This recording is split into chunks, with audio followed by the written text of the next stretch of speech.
How's it going, Aviv? It's really good to finally have you on the podcast here. I've been looking forward to our conversation. Actually, that's really great, and thank you very much for inviting me. Yeah, absolutely. So, Aviv, I always start my guests off with how they got into IT overall, because there's a portion of my audience that are in that boat where they're trying to, figure out if this is a path that they can go down, if this is something that they can actually do, make a career transition, whatever it might be. And so I think it's very helpful for everyone to hear, the background to kind of, maybe they're coming from a similar background and they, can finally hear like, oh, this is possible. Okay, so sure. So I'm based in Tel Aviv, Israel, just for those who don't know. And one of the things I can tell about myself that I was interested in how things are working from probably when I was really, really young. So I was tearing apart some, computers and some tech stuff, and I was really into assemble things and creating new things. And I think the most important skill, I think, for someone is really interested in getting into that, I would say, area and the mindset is no, do not be afraid of anything. Just try and get your hands dirty. I think that would help actually to build a lot of the confidence and the knowledge and the experience. So I think when I was kind of in high school, I was starting to do that. I was mainly was curious about cybersecurity. Back then, it was just security, and uh, and I think one thing I learned is how to hack some stuff, how to take advantage of some websites, stuff like that. I was kind of doing those little things as a high school. And one thing happened is here in Israel you need to do an army service for 3 years, at least 3 years. So I was recruited by the IDF, in fact specifically for the intelligence forces in Israel. It's the 8200 unit. It's like the NSA, and I think this is where my kind of real security career actually started to took off. Huh. So that's really interesting. You mentioned how you kind of started hacking or playing around with it in high school. You know, how did you get that frame of mind to kind of look at these, websites and web pages, in a different way and try to, exploit them in some way? Like how did you develop that mindset? Because that's a totally different, mindset that a lot of people have when they're looking at the internet. Yeah, I think it started from the desire to build things. And actually, it started from how do I achieve this and that. It started from the kind of engineering mindset, but then it started the how do I do that in the easiest way, the cheapest way. And when you start to do that, and you actually figure out that you need to troubleshoot a lot of stuff. And sometimes, I've heard that saying that a security or a pen tester is actually a QA guy with a lot of Huh. motivation. And I think it started from that, to understand that how things are really working because you need to fix it. And when you really started to think how things are working, whether that can be like I built my own kind of billing, like a voice VoIP system when I was high school, using very old computers that I had in the garage in my parents' house. So building that and say, okay, I want to have a way when I'm traveling with the family to have a long distance call without having all the costs back then. So it started to solve problems and building those kind of hacks. And when you really understand how things are working, how, for example, in that specific case, how VoIP teleconference systems are working, you say, oh, so maybe I can leverage this and that and play with something that is online out there. And I think that's where the curiosity came coming into play. Hmm. So when you made it into the Israel's 8200 group, what did you specialize in? Can you talk a little bit about that? Yeah, so in terms of the process, I was recruited when I was in high school and went through series of tests for about like a year, while I was in high school, and then I started my career as doing like a course with folks like me, like for a few months, and learning more about intelligence and complex systems and that kind of stuff. programming, and then I started that route of being kind of a developer at start, and then moving to a security researcher, both working on offense and defense operations. And I think the one of the great things that happened, at least to me, I will speak for myself, during those almost 5 years, 4 and something years that I was there, is that uh, you learn, as like a 19, 20 years old. I mean, you're pretty naive. So when someone telling you, go get this thing, so you're so naive, you say, yeah, okay, that's possible. I guess that's possible. And there's some magic happening there when you're getting 20 something years old into that room, that building, that floor, that things are actually happening. Things that if you look, I mean, now, like 20 years after that, looking back, say, look, those things are crazy. And maybe today I would think that they're impossible. When we're getting older, we're getting more cynical. We're getting, based on our experience, man, maybe that's not work. Maybe that's complex. Maybe there's some other constraint that would fail us. But when you're so naive and you're so passionate, and there's room or building full of those kind of young things, young guys and girls, uh, there's a magic happening there. I think that's where the mindset of everything is possible actually distilled in my mind, at least. Huh. That's interesting. I assume that they probably have to develop that mentality in you that everything is possible because, they give you kind of like, I mean, at least this is assuming, right? They probably give you a target, they tell you what needs to be done, and then you figure out how to achieve it. Like with that mentality of not kind of giving you an easy way out, right? Like not saying like, "Oh, this can't be done. This isn't possible." It's like, no, you need to figure out how to actually get this done. No matter what. Um, that's a great mentality to have. Like I feel like that mentality would pay dividends.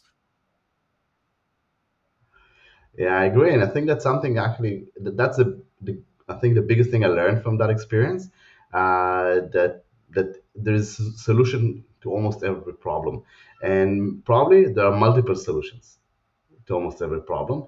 And put in one room enough smart people, and they will find a way. Yeah, there will be some constraints. Of course, there will be some assumptions. Yes, you need some luck in the process. Maybe that will take time, but there is that mentality of everything is possible that is really great. And I think as if I would be hearing myself like 20 years ago, I would emphasize that, say, follow that thing. This is the most important thing. Huh. Yeah, that is it's just a really fascinating mentality to have. So when you're going through your testing in high school, I assume everyone around you is also going through that testing as well. And maybe it's different tests, the farther you go down the road, right? Um, are you able to discuss the testing with, other people around you, right? Because I'm thinking of like, here in America, right? If I was to go and test for the NSA, I mean, I'm not allowed to tell my mom that. I'm probably not allowed to tell my wife that. I could tell her what region, I'm going, what state I'm going to, but, I can't even tell her, like, oh, yeah, I'm going to, Fort Meade to go into this building on this top secret floor, to figure out something, right? Like, I can't do that. But it's a totally different culture. At least that's what I would think, in Israel, right? Like you're not gonna just tell anyone everything, right? That would be highly frowned upon. But it's more open, right? Because everyone knows, like, oh, you're 17, you're testing. Everyone went through it before. Is it more of an open topic? Is what I'm trying to get at? I guess. So yeah, I think that when you're 17, actually there's something very prestigious around that. So you want to get into the like the top units. So if you're a combat, you want to get to the like the Navy SEALs in Israel. So you wanna be qualified to do that. You want to get through those tests. And in fact, in high school, those who really can really get into those elite units, they share that and say, okay, that they did well because they were able to get into those units. Now, once you start a service, that's a completely different thing. I mean, you're not talking about what you're doing with your family. Obviously, sometimes you're not talking about where is your base is, or you need to go to the service for days, maybe for a day, maybe for a week. That's a completely different story. But the fact that you actually qualified and you accepted to specific units, I think that's something that people are talking about. Is this very like it's encouraging also the others to follow that route. I mean, if you wanna, there is a say that if you wanna make sure you get a career in the security space in the high tech, you better go start your career from one of those elite units, because that will be a great jump start.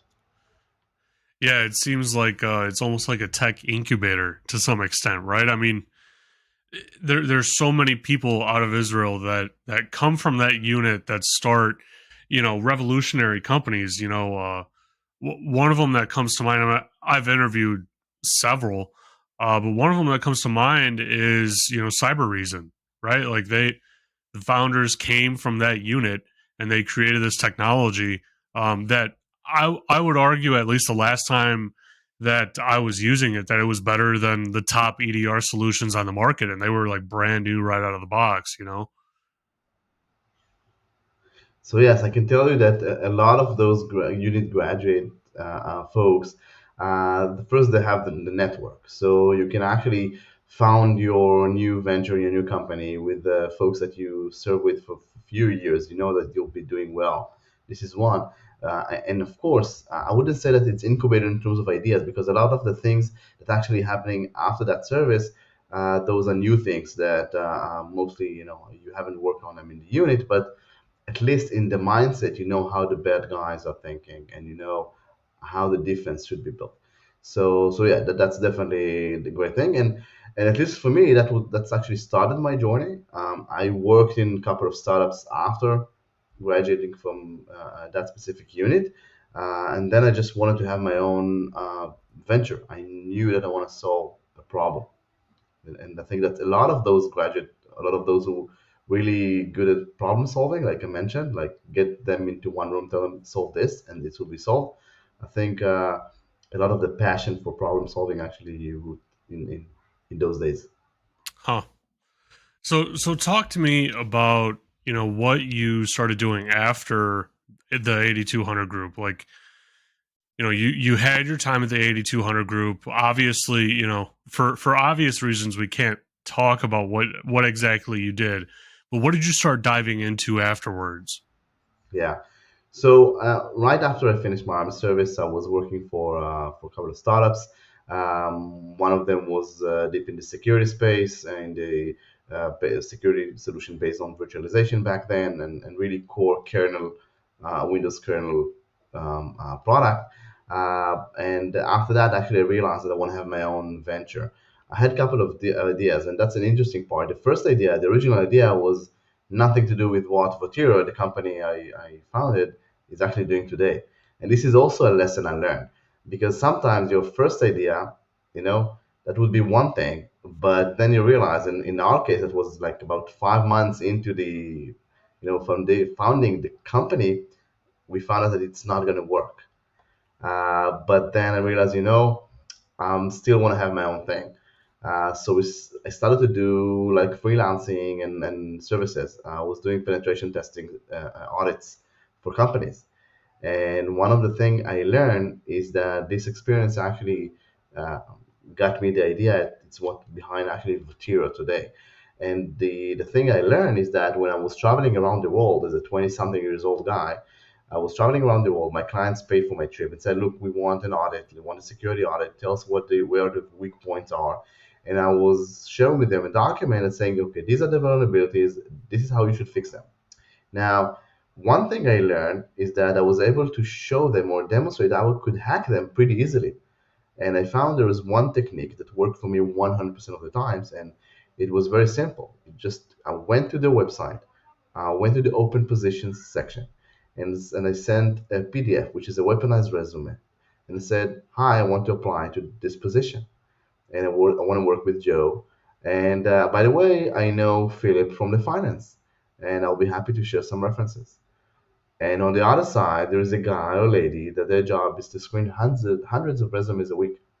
That's in order to do their job. So they cannot really think twice before they opening that weaponized PDF, and bam, that was just working 100% of the times. And I would think to myself, maybe there's a real problem that need to be solved here, because years after the anti-malware, EDR, all those technologies invented, still people are actually falling in that trap and opening those weaponized documents. And I think this was the moment where I realized that this is the problem I want to solve, and this is actually what led to found what today is Votiro. Hmm. That's interesting. So is that solution more defensive programming where you're, you know, proactively building in defenses to different kinds of attacks, or do I have this mistaken? Right? Like, let's start off with maybe what defensive programming is, and then how it's applied. Yeah. Right? So idea behind the Votiro it's a technology that's called Content Disarmament Reconstruction, or CDR. And what it actually means is that if you think about all the defense systems out there that need to screen those weaponized resume or invoices or any attachment, maybe a company deck or maybe a podcast outline that I will share with you, is that they all doing the same thing. They're trying to take that document and judge whether it's malicious, suspicious, or benign. And they're all relying on one thing. They're relying on the history and trying to predict the future. Because either if you think about anti-malware, they had their signature database, which is an historical database. If you think about next-gen AVs, they're built on machine learning, and what machine learning or AI is just a model that is trained based on samples, past samples, and now I need to predict the future. Same goes for EDR. They're trying to understand whether there's a malicious behavior based on past malicious behavior. So they're all doing the same thing. They're trying to look at the past and trying to predict the future. And that's where we all fail, right? Because the bad guys are faster than us. If you think about the number of malicious samples of documents that produce every like minute, like thousands of new samples, we cannot really keep up with that. And I think this is where most of the technology kind of defense technology kind of fail, because they're all doing that same paradigm of looking back and trying to predict the future. And what I thought about it, how it could really change that dynamic, how it can really not look at the past and but really protect the user. And the idea was, okay, I was asking myself, what is that recruiter, that HR guy or lady really interested in when they reading that resume I sent them? They really want to have the content of the resume. They want to see the text. They want to see the paragraphs. They want to see the phone number, maybe a picture, maybe some links. Where the vulnerability or the exploit actually resides, it actually resides in the specification of the format. It's in the actual bits in that Word document. There's something in the structure, the binary structure of the Word document, that actually lead to that exploitation of that vulnerability. But they're really interested in the content. So what if I would take the content, lift it up, and just paste it on a fresh, brand new template of that Word document? I would create a Hmm. replica which looks and feel exactly the same like the original, but anything that might be malicious in it, it's just gone because I'm not delivering it. I'm just delivering a fresh and safe, known safe replicas of the original documents. And that's the idea behind CDR, or Content Disarmament Reconstruction, that you can actually deliver known safe content 100% of the times, and you don't need to chase those bad guys anymore, because you're just delivering the good content and not trying to decide or give a verdict to a specific document. Hmm. That's interesting. So, if I have a document and I embed some malicious code into it, right? Is this solution going to also somehow read that malicious code and print that to this document that I would then read, or is it, I guess, is it too far buried into the document or into the program for it to actually be read on the screen, so to speak? So if you think about, let's say, a PDF or Excel spreadsheet, maybe there's some bad code in it, but you as a user, when we talk about the benign documents, you're interested in the charts, in the formulas, in the values in that Excel spreadsheet. By copying the valid content to a fresh template of Excel spreadsheet, delivering that, you don't need to deal with all those questions. Whether the malicious code will do something, because the malicious code is not there anymore when you're delivering the known good content. It's like rethinking. It's like about the entire problem. It's like turning the kind of the problem on its head, because you're not looking for the bad stuff anymore. You're just looking for the good stuff. And this is kind of the idea that your question is spot on, because you're asking, okay, what do I do with the malicious code? There's nothing that you need to do with it. You just need to ask, where is the known good content? What I'm really interested to read in that document, whether that will be in a Word document, the paragraphs, the fonts, the styling, maybe some links, maybe the images, maybe some embedded objects that we would take care of. All that stuff that the user need to read and really, be productive. So that's actually what we deliver. The rest, that might probably maybe malicious, we're just throwing away in that sense. So your question is Hmm. spot on. You just need to rethink about how we really approach that. Huh. That's very interesting. That's a new way to approach that problem. That I, I mean, it just seems to be ever present, right? Like we can't get away from it, but it seems like this solution, really really solves it. Is this kind of an idea that maybe formed even when you were at the 8200 group of prior experiences of how you identified ways to compromise systems and whatnot? So I think I've asked myself, if I want to really be aggressive or block all those malicious kind of attempts that delivered by documents, what I would do. And what I had in mind, okay, I wouldn't be delivering the original document. So okay, but I do need to have the content. So what should I do? Because the financial company, any company, still need to work. So by replicating the content itself, I think that actually solved that tension between the security and the productivity, which a lot of us suffering from, because that's exactly what the recruiter was suffering, because he was told to open resumes. And at the same time, the IT security guy told him, look, think twice before you're opening documents. And then asking myself, what should I be doing now? Can I open documents, or can I just ask my manager what to do? So by having those kind of solutions, and we all a lot of companies and the industry talk about zero trust, and this is actually zero trust for data security, because you're actually not trusting a thing out of those documents, and then you're delivering a replica which is completely safe. So I think this is actually implementation for zero trust for data, which most of the zero trust implementations today are for network, for identity. And I think this is now the time where we're going to talk about the zero trust for data. So I think that in that way, the tension between security and productivity is being solved. And of course, we're introducing a new concept into the security stack. Hmm. That's interesting. You bring up zero trust for data, and honestly, I probably haven't even thought about that myself. Doing some sort of zero trust solution or framework around the data.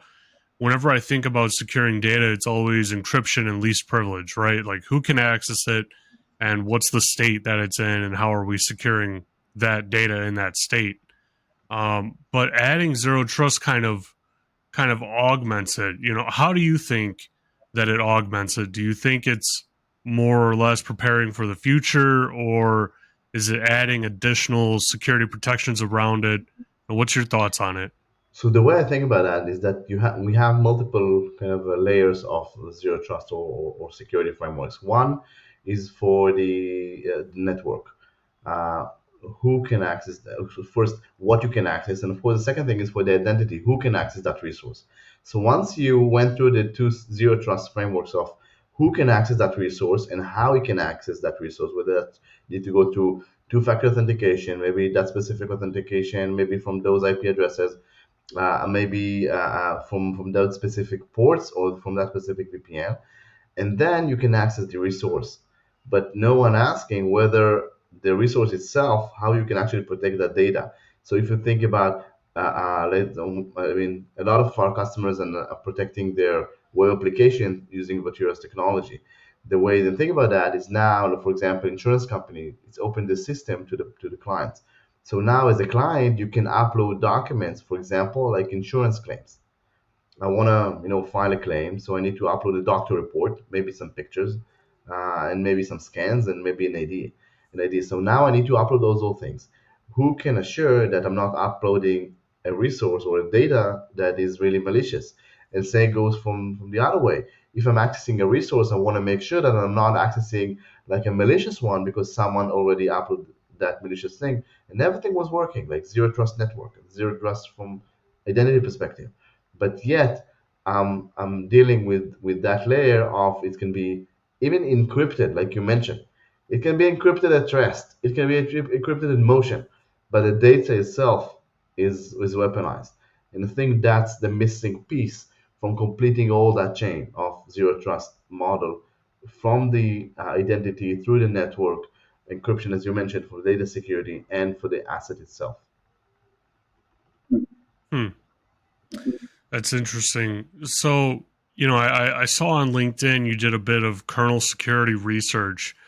Do you want to talk about that a bit? Yeah, sure. I think one of the things I really like, as I mentioned, is how things are working, and I have a strong background in that research of kernel models. Back then, I was working in a company that we were actually running several like virtualization, several operating system on the same hardware, and actually how to make this actually like what today like parallel desktop and that kind of stuff.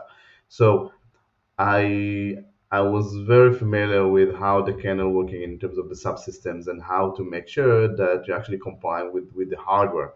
One of the things that's really nice in for the bad guys is to have those kernel exploitation path and techniques. If you think today about, I think that was very popular to inject malicious documents with malicious fonts, because fonts, for example, the Windows subsystem of fonts, is actually a kernel-based system.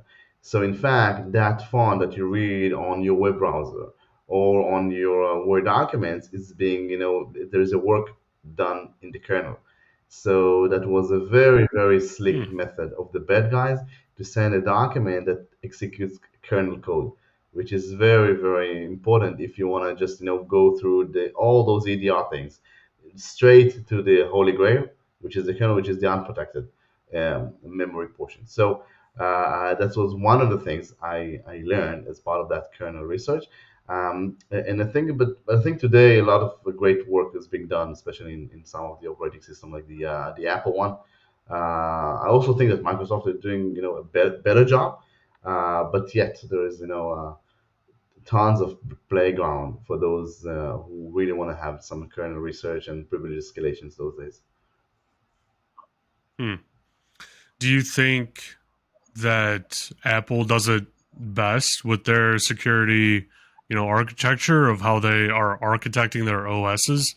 So I wouldn't say that I'm an expert with Apple OS, but at least from my little experience with that, they're doing a great job, or at least better job than Microsoft. And I'm not saying that Microsoft, I know the Microsoft they had huge challenge, because if you think about Microsoft having Windows for 30 something years, and with tons of hardware. Think about, I mean, Apple, they have a very easy job. They're coupling the hardware and the software. They're controlling everything. So for them, if you think about the kind of the world in terms of even the quality assurance process, even the possibilities of what they need to support from OS level towards the hardware, that's crazy. As opposed to Apple, have one set of hardware and software that they can actually test and close. And with Microsoft, it's not, it's like a hell. Think about the number of permutation that they need to support. And no wonder, I mean, there are tons of security exploits and breaches out there. Because if you think about even device drivers, think about the huge amount of hardware devices that need to be loaded in with and work with Microsoft OS. This is huge as opposed to Apple, which is only know that handful of things that they actually build and provide. So I think the advantage that Apple has is that they have that closed kind of garden thing, and they can really work with that closed ecosystem. I think it makes also from security perspective, uh, it way easier on them. So I'm not saying that Microsoft are not trying their best. I'm just saying that their problem is 100 times bigger than Apple's.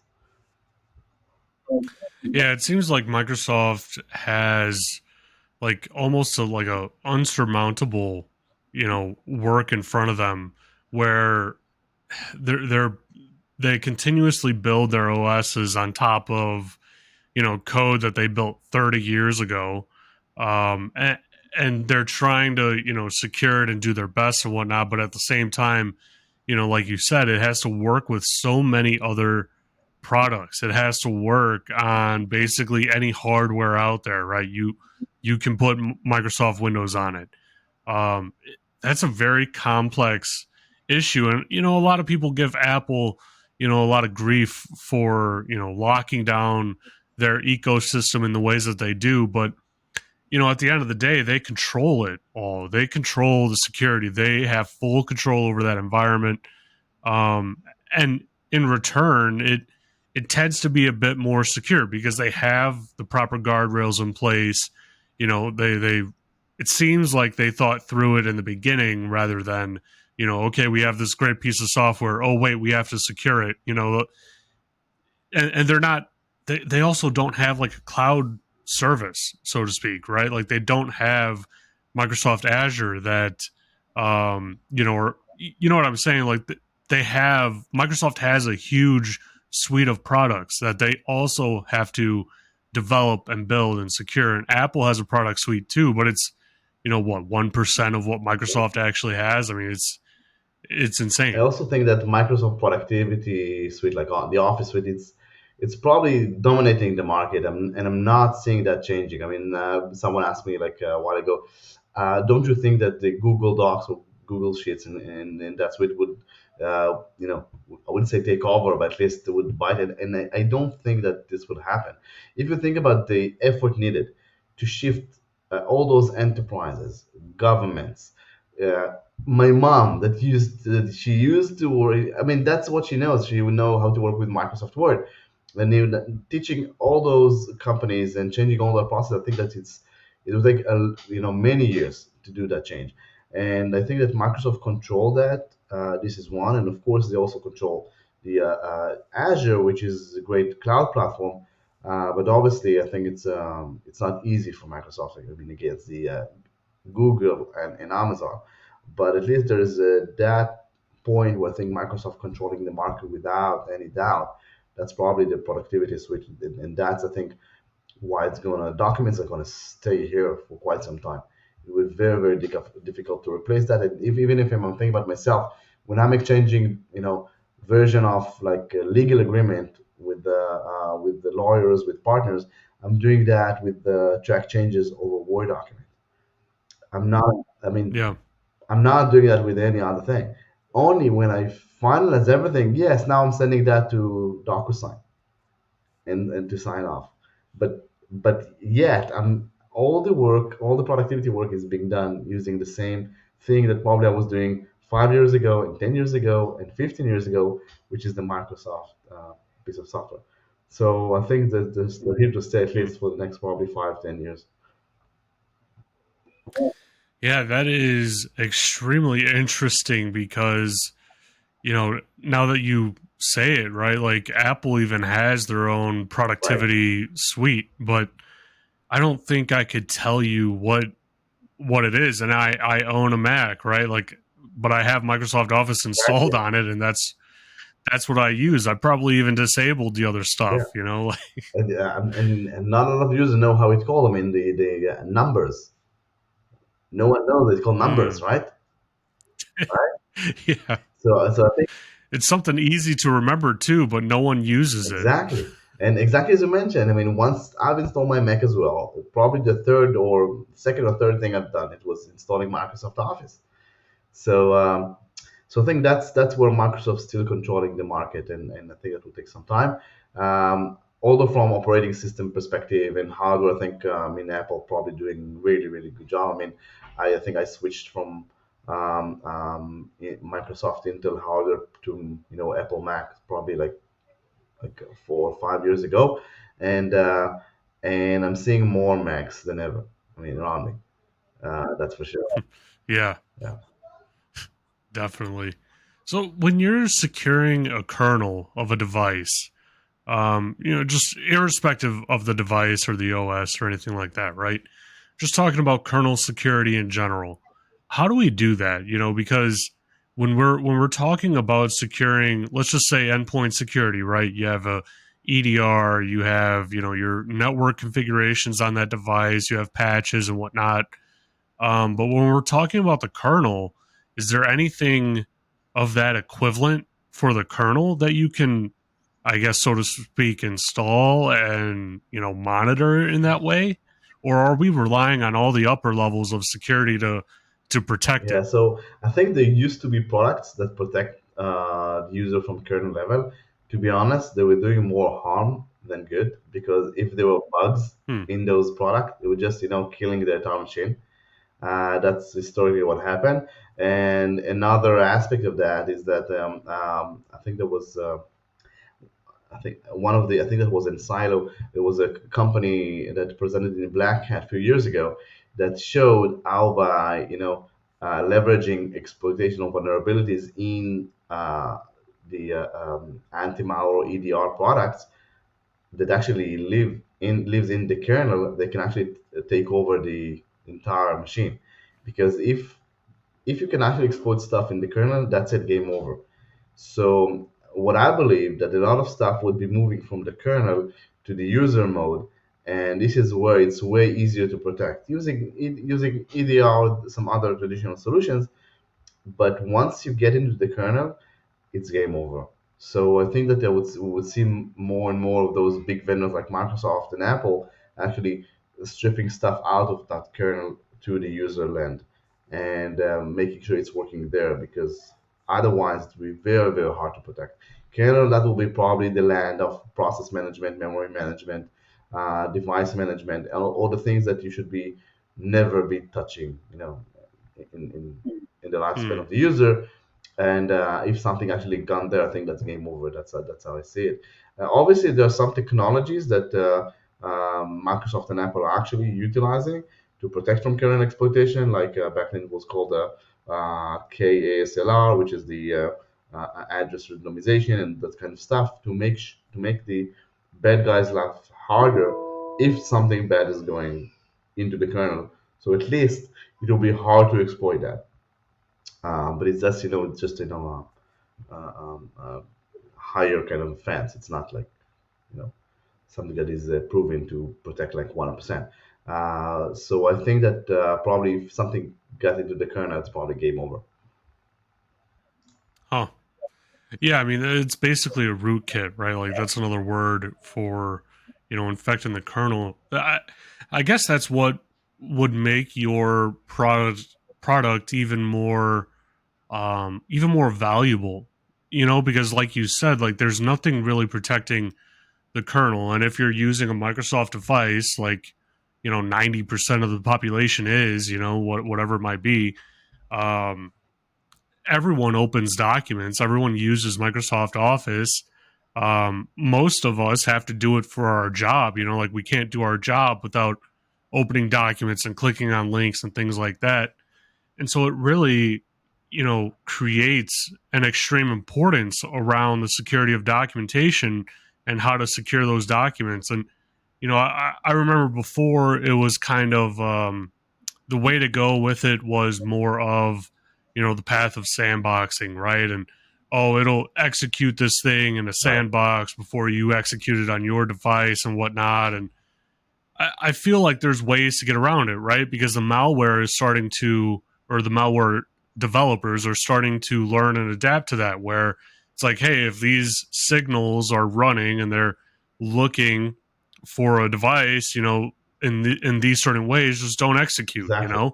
and then it'll pass the scan, and then you execute it, and lo and behold, it's like, okay, here we go, now it's game on. But your solution really eliminates all of that. Exactly. In fact, Sandbox is just a sophisticated way to do that automated malware analysis. And in fact, exactly as you mentioned, the malware creators, they know how to check whether they're living now in the sandbox. For example, one of the coolest techniques is just if you have a Word document and let's say the malware just checks whether there are entries in the recent documents in the Word. Like in Word, you can actually open those recent documents. If that's empty, oh, probably that's a sandbox because what is the chance that there will be no documents open in Hmm. that machine? So there's some cool techniques to do that, as you mentioned with the signals. Again, Sandbox is just exactly like the anti-malware. It relies on the history, on how malware should be behaving, or how malicious document should behave, and then try to block it and give that verdict. And the bad thing with Sandbox, it takes a lot of time, a lot of resources.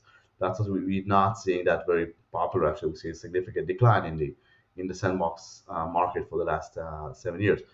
Um, so with Votiro, with content disarmament reconstruction solutions, obviously you can do that, and when we replicate or generate those safe documents, we're actually doing that pretty fast because as opposed to Sandbox, we don't need to run those documents. We don't need to wait for them to do something like in Sandbox. We just replicate the document and deliver that. It takes milliseconds. There is no latency in that, as opposed to some other solutions that need to check whether those documents are really behave like benign documents. And to be honest, after like 3 minutes, okay, they're done. I mean, okay, it looks fine. That's what they're saying. And on top of that, Sandbox is a network security kind of thing. And with the material, as we an API centric platform, we connect with using API to almost any ingress of documents out there. So it can be email like Office 365, SharePoint, OneDrive, but it can also be Slack and Box and Dropbox and any other application that has an open API and we can integrate with. So I think it's a different era now as it was when the sandbox was invented back then. Huh. So your solution can even integrate with Office and Outlook and Exactly. Teams and Slack because it's just taking the text and then putting it into another I guess another window, right, or whatever it might be that is already secured and sanitized from anything that might be poisoning it. That's very interesting. That's I mean it sounds like that's kind of where security is going overall, right? Removing the user from as much of the data or hands-onness, right, of that data. It's abstract. It's adding a layer of abstraction between the user and that data to kind of protect the user from themselves. Yeah, I think you're right. It's like providing the data in the safe way, or a safe copy of that data, so the user can open it and just do whatever it needs to do. It doesn't need to really think twice before he's actually doing his job, because I think that's the problem. If you think about the phishing awareness campaigns that every company today runs, right? So we're teaching the employees and the users, you need to be cautious when you open document, or playing like every quarter, playing the spot the phishing game.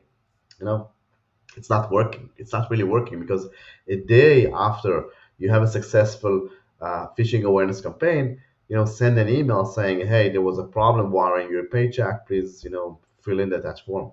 And if you'd send that to me, I would open the attached form because I want to have my paycheck if I'm getting that from the HR. So I think that tension between productivity and security cannot be really solved by the traditional technology, which relies on detection on in the past indicators or signals. And on the other hand, we cannot really throw the responsibility on the user and telling the poor user, you would spot the malicious actor, you would spot the phishing. It's not going to work either. And that's why I think that maybe implementing the zero trust for data with technologies like what we have in Votiro and some others is probably like the more proactive approach and more modern approach to solving that problem. Hmm. Yeah, that's a really good point, a really interesting way, to look at this problem that everyone is dealing with. So Aviv, I try to be very conscious of my guest time and whatnot, and you're over in Israel right now, so I can only imagine what time it is over by you. So before I let you go, how about you let my audience know where they can reach out to you if they wanted to, reach out and maybe get some questions answered, and where they can find your company to learn more about it. Perfect. Yeah. So I'm encourage everyone to just log into Votiro website. It's votiro.com, and of course there are tons of resources, demos, and of course Votiro specialists would love to show the product and see how we can help you, making your user more productive, and open any document without the need to think twice. And of course, feel free to reach out to me via LinkedIn. I would love to hear your thoughts, your feedback on this session and your ideas about the industry. I think there's no better way of knowing the market, just speaking peer to peer. So don't be shy and reach out. Absolutely. Well, thanks, Aviv. I really appreciate you coming Thank on. you very much. It was a pleasure. Have a great day. Absolutely. Thanks, everyone, for listening. See ya.